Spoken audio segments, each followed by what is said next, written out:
Friends, welcome to my YouTube channel way of life. आप सबका बहुत बहुत स्वागत। और अभी तक जिन जिन लोगों ने हमारे वीडियो को देखा उन सबको कोटि कोटि धन्यवाद, और आने वाले लोग जो देखेंगे उनको भी कोटि कोटि धन्यवाद। दोस्तों, एक बात जो जीवन में बहुत महत्वपूर्ण है, भगवान बुद्ध अपने शिष्य के संग एक गांव से दूसरे, दूसरे से तीसरे, तीसरे से चौथे अपने उपदेशों का प्रचार करते हुए, प्रवचन देते हुए बढ़ते चले जा रहे थे। एक दिन वह एक गांव को छोड़कर अपने शिष्यों के संग दूसरे गांव की तरफ जा रहे थे।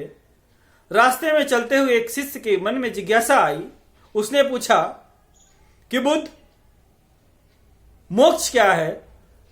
क्या इसको इस जीवन में प्राप्त किया जा सकता है?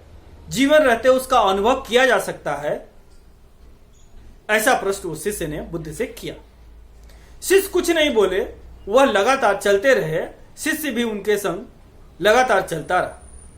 थोड़ी दूर जाने के बाद बुद्ध ने कहा कि ये रास्ते में ये पड़ा हुआ पत्थर दिखाई दे रहा तुम्हें? उस शिष्य ने कहा, हाँ, एक बड़ा शिलाखंड था। उन्होंने शिष्य से कहा, क्या तुम उसे उठा लोगे? शिष्य ने कहा, अवश्य। बोले, इसे उठा लो। उस शिष्य ने उठाकर उसको अपने सर पे रख लिया। फिर बुद्ध और शिष्य चलने लगे। शिष्य ने जब उठाया तो आराम से उठा लिया, उसको अपने सर के ऊपर रख लिया। लेकिन जैसे जैसे रास्ता बीतता गया, जर्नी बढ़ती गई, उसका बोझ उसके ऊपर बढ़ता गया। बुद्ध इन सारी क्रियाओं को और उसकी मन स्थिति को मॉनिटर कर रहे थे। चलते चलते बुद्ध देखते जा रहे थे कि शिष्य थकता जा रहा है, शिष्य थकता जा रहा है। शिष्य भी परेशान कि अब तो इसका बोझ सहा नहीं जाता। चलते चलते बुद्ध ने देखा कि अब यह गिर पड़ेगा, इससे इसका बोझ सहा नहीं जाता। और शिष्य भी इसी तलाश में था कि बुद्ध कब आदेश करे और मैं इस पत्थर को फेंकूं। जब बुद्ध ने देखा कि इसके बस की बात नहीं है, बुद्ध ने कहा, अब इसे तुम फेंक दो। जैसे ही वह पत्थर फेंका, बुद्ध ने पूछा, अब कैसा महसूस हो रहा है? उसने कहा, बहुत अच्छा, भार मुक्त हो गया हूं, जीवन बिल्कुल हल्का हो गया है। बुद्ध ने कहा, यही मोक्ष की अवस्था है और इस जीवन में इस अवस्था को पाया जा सकता है।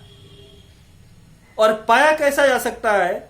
जिस तरीके से तुमने इस पत्थर को फेंका, इस बोझ को हटाया और जीवन हल्का हो गया, उसी तरीके से अनावश्यक जितनी भी चीजें जीवन में हैं, अगर उसका एक एक करके त्याग किया जाए तो जीवन सुखमय हो जाएगा, हल्का हो जाएगा, और वही मोक्ष की अवस्था होती है।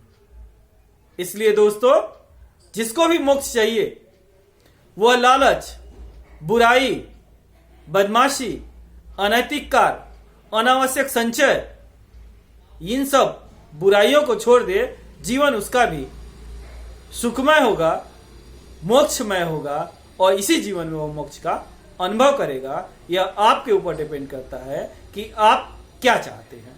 धन्यवाद।